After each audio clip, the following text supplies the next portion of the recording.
Hello, I'm Simon Newton and welcome to Sitrep, your weekly look at the big issues in defence and world affairs. More than 2 months into Ukraine's counteroffensive, it's pushed back front lines only a matter of a few miles. But Kyiv is still holding back significant military capability.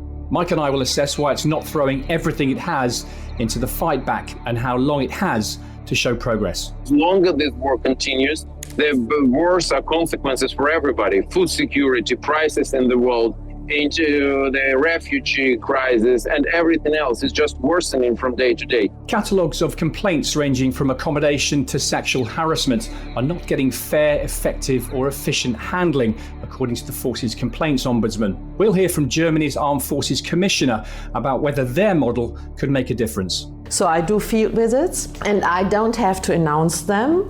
So I can look wherever I want to, I can talk to whom I want to. And can words prevent warfare? We explore the concept of weaponised narratives. The better you do it, the more you can mobilise, the more you can polarize, the more you can achieve the objectives of warfare, which is about changing your opponent's will without actually using kinetic force or violence. Sitrep with Simon Newton and Professor Michael Clarke. So, Mike, this week I want to dig a bit deeper into something you said last week, and not for the first time, that Ukraine still hasn't committed everything it has to this counteroffensive. They've still got to launch the greater part of their forces, I think you said, and yet they're still getting pessimistic about progress. Yes, a lot of people are sceptical because they're getting very impatient. And the way I always compare it is it's a bit like the Duke of Wellington taking fortresses in the Peninsular War, or even medieval warfare. The Russians have created a fortress, 750 miles long, over 1,000 kilometres. And rather like the Duke of Wellington would, you batter away at the fortress until you've made some breaches. And then the great question is, are the breaches practicable? Can you get through one or more of them with an assault? And that's what the Ukrainians have been facing recently. They've made 3 or 4 breaches in the walls. Are they practicable? And they've got to take that decision very soon now. And I think they already have, to be honest. I think the second phase of the offensive began actually a week last Wednesday, and a number of other sources think so too.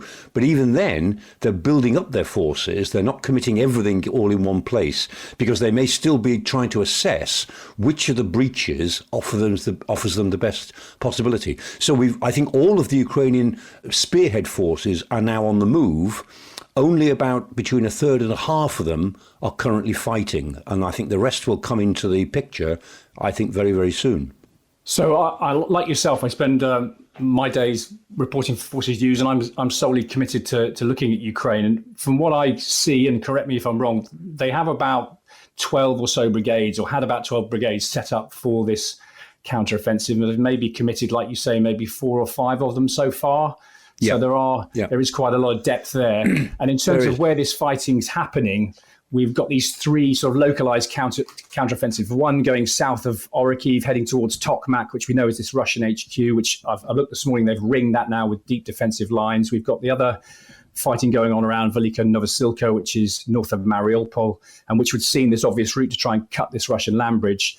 And then we've got this fighting, which we've now seen for months and months in Bakhmut, where these Wagner fighters have been replaced by these VDV paratroopers, much more elite troops, and the Ukrainians are pinning them down to stop them being engaged elsewhere. So the gains are really incremental at the moment. But what's your assessment of how things are actually going? Yeah, I mean, those 3 areas are clearly the ones that we're all looking at. And the first one you mentioned there, south of Orikhiv towards Tokmak, looks like that's the most strategically important. It's also the toughest. And so it may be not the one that they will go for with all of their forces. They've also opened up another front, which is crossing the Dnieper River, Kherson. They crossed it near the Antonovsky Bridge a few weeks ago, and they've crossed again yesterday at Kazachi Lahiri, further up, about 15 kilometers further north. And there was something going on at Novokakhovka, around the Novokakhovka Dam area yesterday. And now, whether they can do anything with that, we don't know, because you know better than me. It's a very difficult country to operate in. But they're clearly trying to stretch the Russian forces. And then there's another front which works the other way around. The Russians further north are trying to put together enough forces to threaten Kupiansk, to actually outflank the Ukrainians by getting back some of the territory they lost last autumn in the Kharkiv Kharkiv region. And so while the Ukrainians are trying to stretch the Russians down to the southwest, the Russians are trying to stretch the Ukrainians up in the northeast. And what I think we're seeing now is that the whole of the battlefront is in play all of the time. The entire 750 miles is now in play for the coming weeks. So in terms of depth of reserves and what they can bring to bear, some assessments say Ukraine's had about 120,000 killed or wounded, Russia possibly as many as 200,000. So the attrition is really high here. Yes. The US, I understand, is sending 31 Abrams, so there's more equipment coming, but that's not actually that much. And we heard Putin ordering more T-90 tanks this week. Things ramping up in terms of military production in Russia. So how do you weigh this up as to what they can both bring to bear over the, as you say, this sort of second act, the second counteroffensive? Yeah, and this is where timing is important. In the immediate few weeks, the Ukrainians have got more reserves to offer. I mean, they've got them ready and they'll go and they can outnumber the Russians in detail in wherever they start to try to make their big breakthroughs. And so they can be reasonably confident about that. But that advantage will unravel itself as the Russians play for time. The Russians want to get to the winter without losing any territory at all, if possible. And then their next big rolling reinforcement will start as they bring more old stuff to bear. They've emptied their Buryatia armoured plant, old T-62 main battle tanks and old BMP-1s and BMP-2s, the armoured fighting vehicles. They've taken about 40% of that. They were all rusting away in Buryatia, but they brought them forward. So they'll produce a lot more old armour on the battlefield, and there may well be another round of partial mobilisation in Russia, which would be very unpopular, of course, but it may be that Putin feels he has no alternative but to bite the bullet on that one. So the Russians are playing for the winter when they then feel that they can begin to, as it were, move forward again and outnumber the Ukrainians. So the Ukrainians have got to make what they can out of the next 3 or 4 months when they will have some local superiority with their better equipment and forces that are so far uncommitted. Do you think there's a slight change in feeling towards this counteroffensive now? It was very optimistic at the very start. There's some pessimism creeping in. We've seen, the depth of defences that Russians have built is quite incredible. And these minefields are proving so difficult to get through. They have. The Russians have laid triple the number of mines that most military manuals tell you need to cover a kilometre of ground. They've tripled the number. And there are reports of 4 and 5 mines in 1 square yard of ground. Nobody's ever seen mining at this level before. Now, of course, forces can always get through that, but it slows you down and makes you vulnerable while you're doing it. And that's the problem that the Ukrainians have got. The point about the time it takes is that the Ukrainians now don't have that much time left. They've used a lot of the time that would have been available, and they do have more stuff arriving. And I think one of the reasons that they've been even more cautious is they're waiting for more material coming in, as it were, by the back door from the West, because the West has been slow to realise just how difficult this would have been. Just to mention this attack on this optics factory outside Moscow, that was also very interesting. I guess it's a tactic to sort of disrupt the supply chain. Rather than actually taking out tanks, you can actually just remove their night sights and disable them that way, in a sense. Yeah, at Kharkov, just northeast of Moscow. It's still not clear what the cause of the explosion was, but I was looking at it a fair bit yesterday. It's a huge explosion, and usually you get huge explosions with ammunition, but there was no secondary explosions evident as far as you could see. So whatever happened was a massive explosion, and whether it was an industrial accident of some huge proportions or it was an act of sabotage, I don't know. But clearly, if you'd said to anyone in Kiev, what would be your top 3 or 4 targets around the Moscow area that would do you some good, this would have been one of them, because optics, night fighting optics, and particularly optics for tanks, for the targeting system and the ability of tanks to operate at night is pretty critical. And one of the problems the Russians have had in bringing more tanks onto the front line is exactly the lack of optics. And they thought they'd solved that problem this month, and this accident or explosion, whatever it was, will certainly put that back a little bit.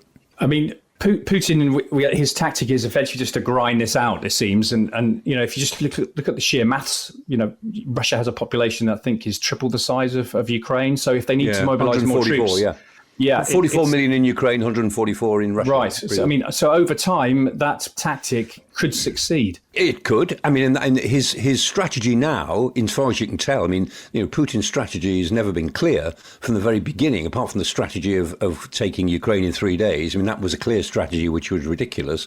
And when that failed, he's just kind of being drawn along by this war. And as far as he has a coherent strategy now, it is not to lose. Not obviously to lose, and to see what the next year brings. In theory, Russia could keep this going for many, many years, and is trying to prepare the population for the idea that Russia is involved in a fight for its own survival.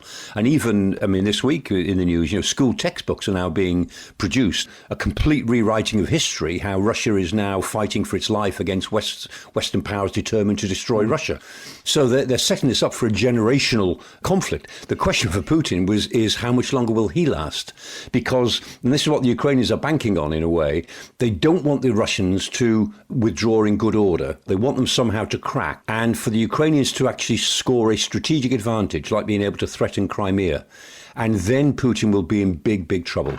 If it looks as if his invasion is actually making everything worse rather than better, then he's in big trouble. He's already in quite a lot of trouble, but he'll be in big trouble. And the Ukrainians, they know that they're up against a leader who thinks that this will go on for a generation or so, but they're hoping that they can, as it were, shift him by the crisis this war will create for him.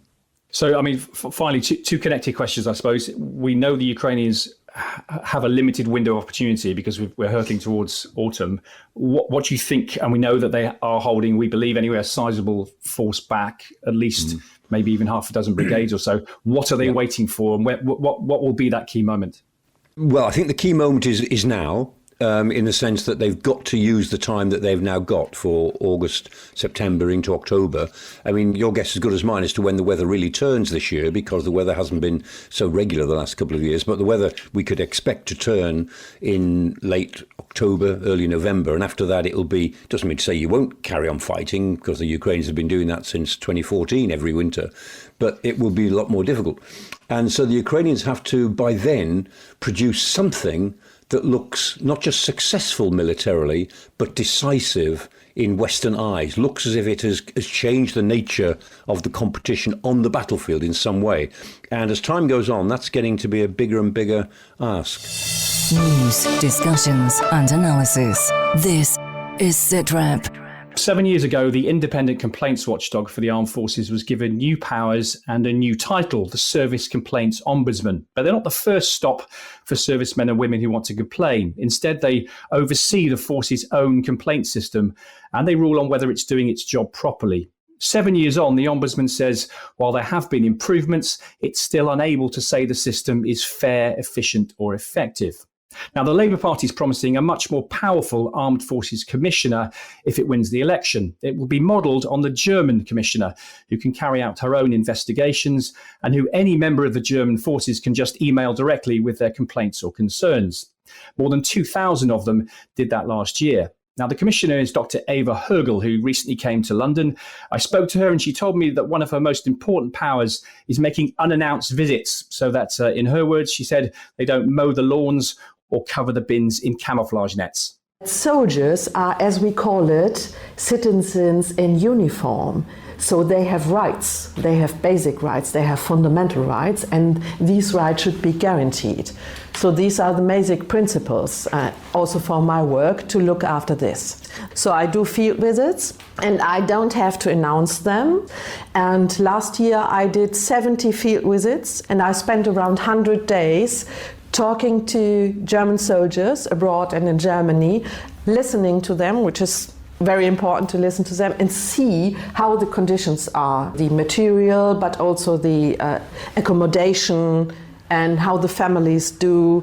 Therefore, it is very important that I don't prepare everything for me, so I can look wherever I want to, I can talk to whom I want to, so I'm fully free of how I investigate certain issues. So what do you bring to the German military? What does the average soldier get for having your presence? So it's almost everything from A to Z. I talk to soldiers about everything, their exercises, their equipment, and also the internal leadership. So if you have problems with sexual harassment, for instance, or right-wing extremism or whatever in the army, so I talk to them about this also. Could you perhaps give me just a couple of examples of things you might have looked at in the last few years? Infrastructure is one of my main issues I look at. So the accommodation, I think it's a question of respect to have accommodation in a good state.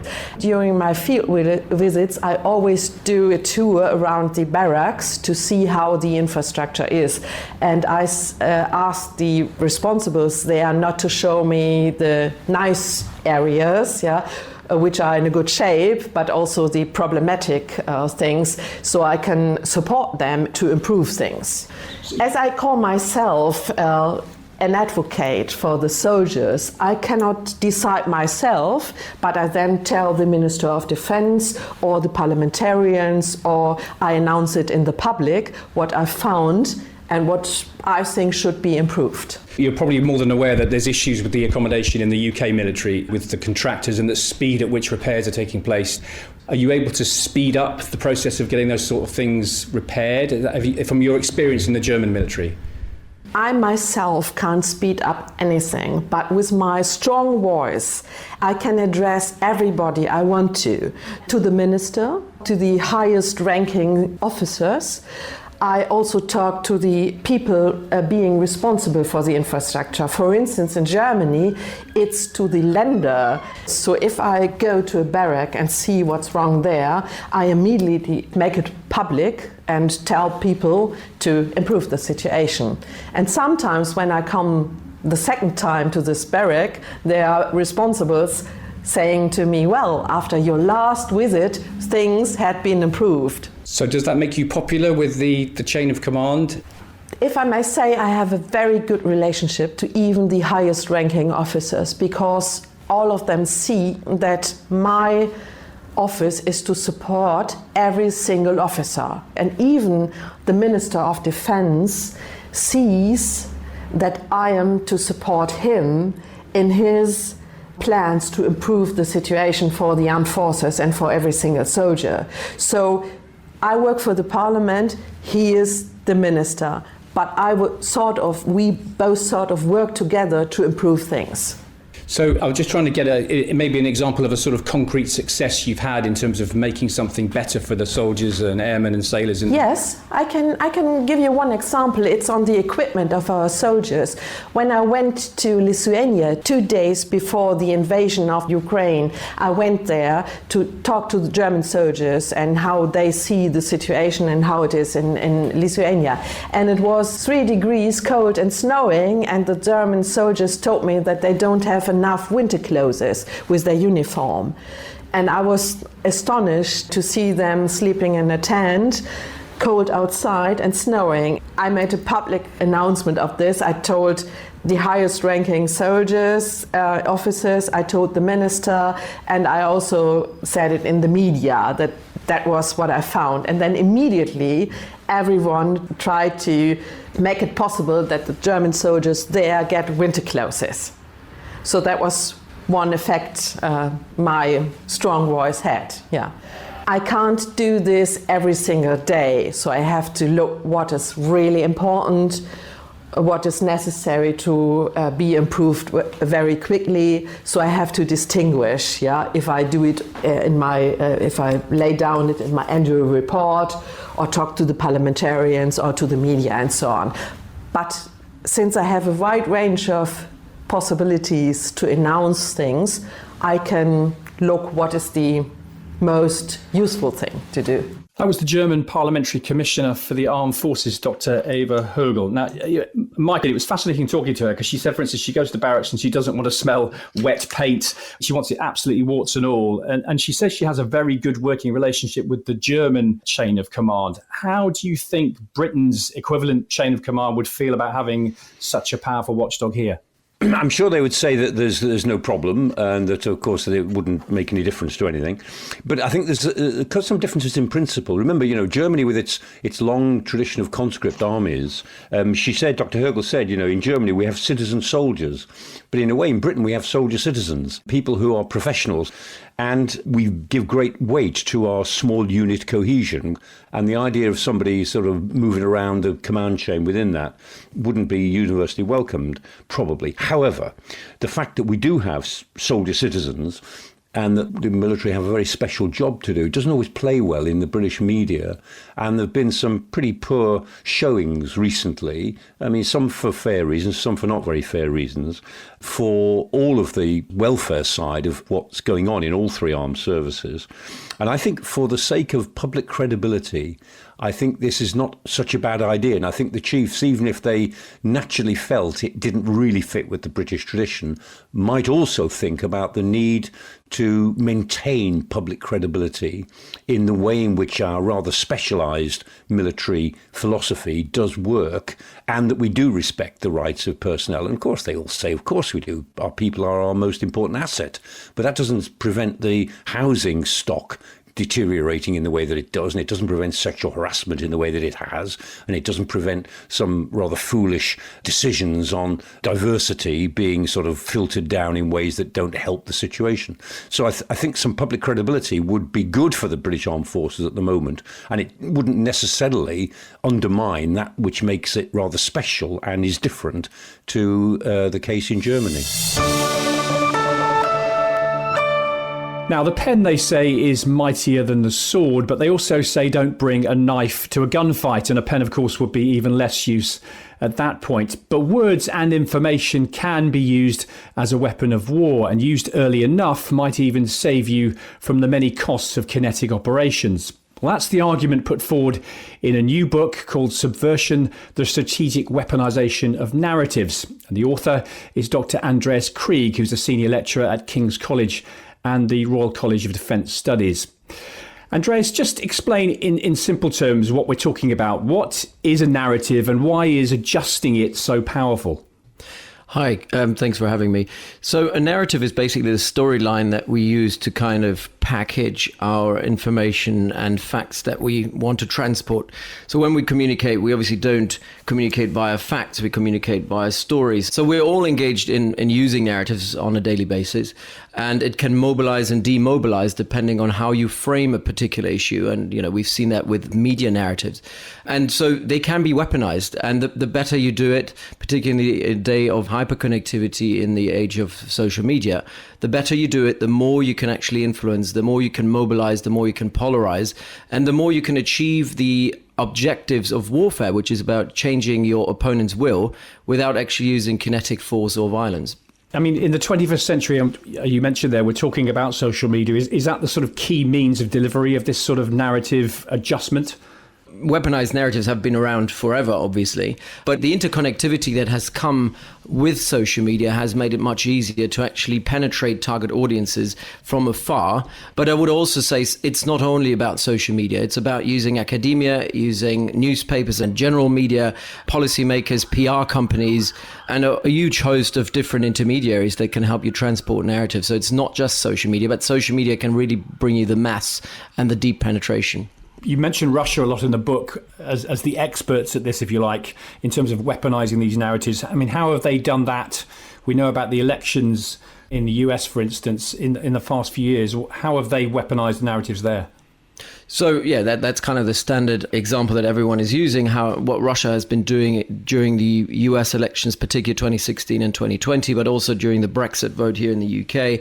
What they have tried is they have tapped into existing grievances within local organic audiences, people who are disenfranchised, who feel that they have not been really protected by those elites, for example, people who have anti-government sentiments and are receptive to alternative narratives about how the world works.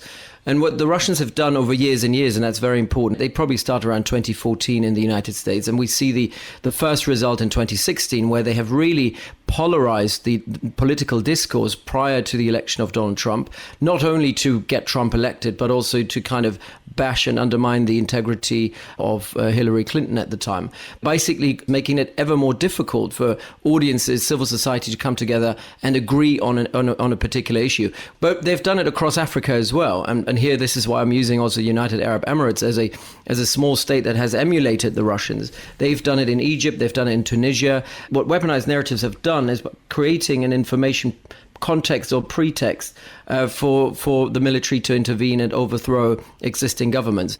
So, I mean, our audience will be very, very familiar with psyops and, information operations. How is this different, nuanced in a way from that?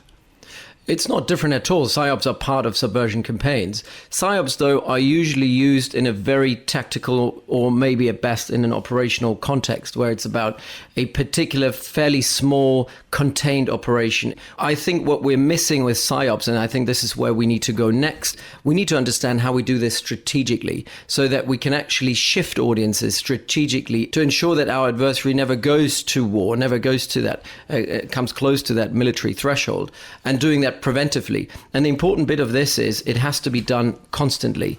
So, of course, the British military has been engaged in this sort of information operations for many years. We have 77 Brigade. How could that capability be expanded?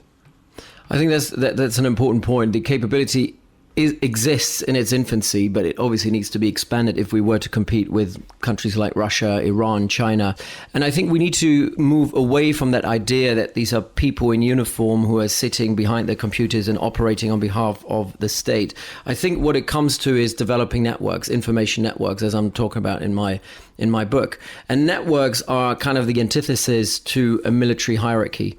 And that's why I think that sort of capability shouldn't necessarily rest with the army or with the uniformed unit, but should be a network that is tied into an institution quite centrally in the UK that sits strategically above the military, sits strategically above the MOD and other institutions, and draws on all the networks that the UK has to offer. Because it is about not only building networks, but also using and tapping into the networks, influence networks that the UK already has, of which many, if not most, are actually not under the control of the military or the government. Obviously, we've been involved in operations. 77 Brigade has been involved in operations quite successfully since 2014 vis-a-vis Russia, when we saw the invasion of the Donbass and also Crimea. I think what 77 Brigade has done already in the Baltic states is kind of really building consensus around issues whenever Russia wanted to try to exploit a particular issue in the Baltic states. It was quite successful, the 77 Brigade, in supporting local audiences, in creating more resilience against those narratives, weaponized narratives coming from Russia, and by creating a robust core of within these audiences to fight back. And obviously that has taken years and years to do, but again, it's quite bespoke, it's fairly tactical, or if maybe operational, but it's not really put together into and integrated into much broader network, which is what it requires. Dr. Krieg, thank you very much. Thank you. Well, there's much more from my conversation with Dr. Andreas Krieg in an extra edition of the Sitrep podcast, which is online now. In it, we talk about the importance of this narrative for maintaining Western support to Ukraine, for instance, and the joint US-UK operation Ajax in the 1950s, which brought about a coup in Iran. Mike, let me bring you back. It just struck me talking to Andreas. America, the US tried this very bluntly after the Gulf War back in 1991, the first Gulf War, very publicly appealing to Iraqis to overthrow Saddam Hussein. Obviously, that was the pre-social media age in a sense. They tried to achieve regime change without force. It didn't succeed. Oh, it has been used in that way in the past. I mean, it tried to be. And I mean, it's interesting that that case you mentioned, 1991, you see, that's the end of the Cold War. And there were a couple of things happening then because it was the end of the Cold War. I mean, the Berlin Wall came down in 1989, then the Soviet Union collapsed in 1991, just as the West was getting involved in the first Gulf War, as it was called. And there was this sense that, it's called the end of history idea, the idea that liberal democracy had obviously triumphed and there was no choice but liberal democracy. And so history would then be determined by the speed speed with which the rest of the world and the style with which the rest of the world would adjust to liberal democracy. And there was also a sense that, well, we've got to be a bit more muscular about this. We've got to be muscular humanitarianism. If it's obviously wrong that Saddam Hussein should oppress his people, we should do something about it. Why not? And the point is, I mean, that's not been borne out by the last 30 years. And as a lot of people said, the Western world has enjoyed a 30-year holiday from history since 1991, which came to an end a couple of years ago, in effect. And we didn't use that holiday from history very well. And now we're just stuck with history. That's where we are again. Professor Michael Clarke, fascinating to talk to you. Thank you very much for your time, and my thanks to all our guests. That's all for now. Mike will be back along with James Hurst for another Sitrep next Thursday. And if you want to listen online, you can find us now on the Forces News YouTube channel, as well as our home at bfbs.com/sitrep, or wherever you download your podcasts. For now, though, from me, Simon Newton, thanks for listening. Bye-bye.